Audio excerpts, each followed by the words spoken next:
ئێمە بە مناسبەی موسیبەتێک و کارەساتێک و مەرگەساتێک لێرەین کە پێغەمبەری خاتم صلى الله عليه وسلم لە فەرمایشی صحیح لە سنەنی نەسائی هاتووە جابری کوڕ عەبدوڵڵا لێی دەجێڕێتەوە دەفەرمێ ئین للمەوت فەزەعا پێغەمبەر دەفەرمێ صلى الله عليه وسلم بێگومان بە دڵنیاییەوە مەرگ و مردن داچڵەکێنەر و ڕاتڵەکێنەر و مەترسیدارە بەڵێ مردن ئەو کارەساتەیە کەوا دڵ و دەرون و ناخی کەسە نزیکەکان ئەهەژێنێ و ئەتەزێنێ کە بە خۆیاندا بچنەوە بەسەر ئیمان و ئیسلامی خۆیاندا بچنەوە بەڵێ مردن ئەو کارەساتە و ئەو ترسناکەیە بەڵێ ئەو کەسە هەردەمرێ ناڵێن فڵانە کەسەیان برتۆتە تەحقیق دەڵێن ئەو جەنازەیان بر بۆ تەحقیق ئایا جەنازە بەڕێکەوت ئایا جەنازە زۆری ماوە بگاتە جێ ئایا جەنازە حازرە جەنازەکە دانێن با نوێژی لەسەرکەین جەنازەکە هەڵبگرن با بەرەو قەبرستانەی بەرین جەنازەکە لە نێو گۆڕ شۆڕکەنەوە خۆڵ بەسەر جەنازەکە داکەن دەکەواتە برای بەڕێزم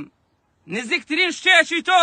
کە بەهۆیەوە دەناسرێەوە کە ناوەکەتە ئەو ناوەت پێوە نامێنێ هەر مجەڕەدەن کە دەمری ئیتر لەو دنیایە بەچی دەنازی لافە و گەزەی چی لێ دەدەی بەو دنیایەدا پێغەمبەری خاتم صلى الله عليه وسلم لەبارەی ئەو قەبرستانە و گۆڕستانەی کە ئێمە لەسەری وەستاوین لە فەرمایشی صحیح لە مسند ئیمامی ئەحمەد هاتووە ئیمامی عوثمان دەڵێ رسول الله صلى الله عليه وسلم فەرموویەتی ما رأيت منظرا قط إلا والقبر أفظع منه دەفەرمێ هیچ دیمەنێکم نەدیوە لەو دنیایەدا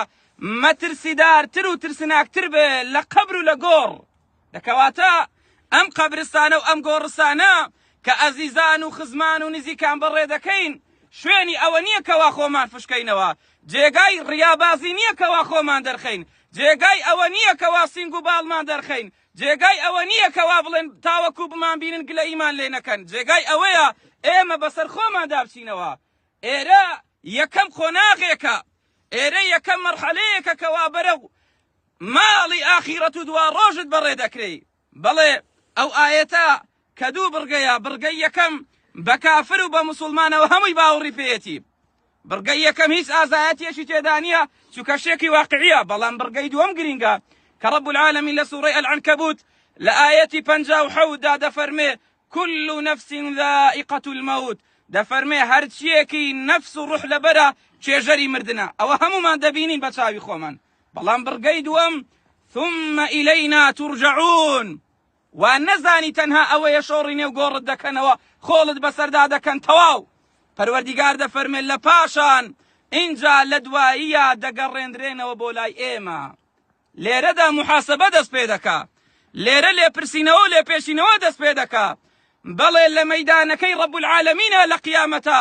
فوربك لنسألنهم أجمعين عما كانوا يعملون پەروەردیگار لە سوورەی الحجر دەفەرمێ سوێن بە پەروەردیگار و پەروەرێنیت و ئەی پێغەمبەر صلى الله عليه وسلم پرسیار لە هەر هەمویان دەکەین لەبارەی ئەو کار و کردەوانەی کەوا ئەنجامیان داوە و کردویانە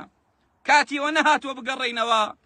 کاتی ئەوە نەهاتووە بەسەر ئیمان و ئیسلام و عەقیدە و عیبادەتی خۆمان دابچینەوە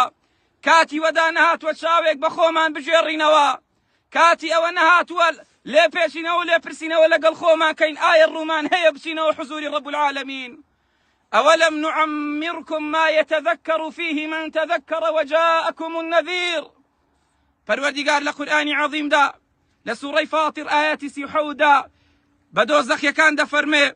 ئایا بای ئەوەندە تەمەنمان پێ نەدان بۆ کەسێک کە بیویست بایە ڕاستیەکانی بیرکەوێتەوە بیری دەکەوتەوە چەند ساڵ ژیای 30 ساڵ 40 ساڵ 50 ساڵ 6 ساڵ ژیانت هەمووی لە حیزبایەتی و لە خراپە و لە تاوان و لە غەفڵەت و لە بێ ئاگایی بەسەر بر کاتی ئەوە نەهاتوە نێوچاوانت بۆ ئەڵڵا لەسەر زەویدانەی کاتی ئەوە نەهاتوە بۆ رب العالمین بسوڵحەی کاتی ئەوە نەهاتوە ژیانت تەرخان کەی خۆت یەک لای کەیتەوە بۆ پەروەردیگارت پەروەردیگار دەفەرمێ ئایا ترسێنەرتان بۆ نەهات ئایا پێغەمبەرتان بۆ نەهات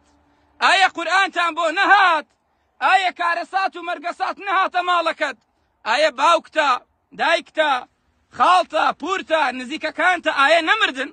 ئایا ئەوە هەمووی ترسێنەر و وریاکەرە و بێدارکەرەوە نییە کە تۆ ژەمی چۆن خۆڵی بەسەردا دەکەی ئەوە خۆڵت بەسەردا دەکرێ چۆن بۆ مردووە کاتووی بۆ سەر خەبران ئەوە بۆ تۆژێن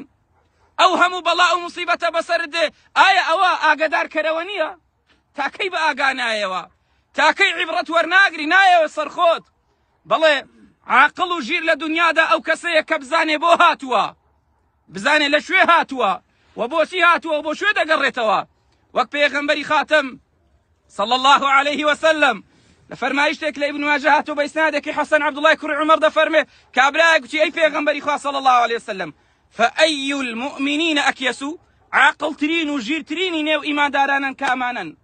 كاما إيمان دارا لهمان عاقل تر وجير ترى پیغمبر فرمي صلى الله عليه وسلم أكثرهم للموت ذكرى أو كسي زور بيري مردن دكاتوا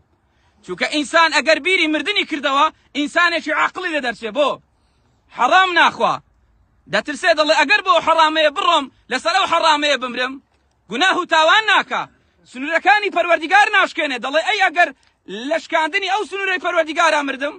واجباتەکان جێبەجێ کە تەخیری ناکە دەڵێ ئەگەر تەخیرم کرد لەو سات و کاتەیە مردم ئەگەر نفسی داوای زینای لێ بکە ئیسۆپێک دەکا دەڵێ ئەی ئەگەر لەو کاتەیە مردم بەس ئەوەندە نەخێر وأحسنهم لما بعده استعدادا أولئك الأكياس بس بيركرناو بس نيا ودا فرمي بباشترين وچاكترين شواز خويان بۆ دوای مردن ئامادە دەکەن کە گۆڕەکەیە خۆی حاضر کردووە پرسیارەکانی گۆڕ جواب داتەوە خۆی ئامادە کردووە پرسیارەکانی مەیدانی رب العالمین جواب داتەوە عیبادەتی زۆر دەکات توێشی زۆر دەنێرێ زاد و زەخیرەی زۆر ڕەوان دەکات پێغەمبەر دەفەرمێ صلى الله عليه وسلم ئەوانە عاقڵترین و ژیرترینی نێو ئیمانداران و باوەڕدارانن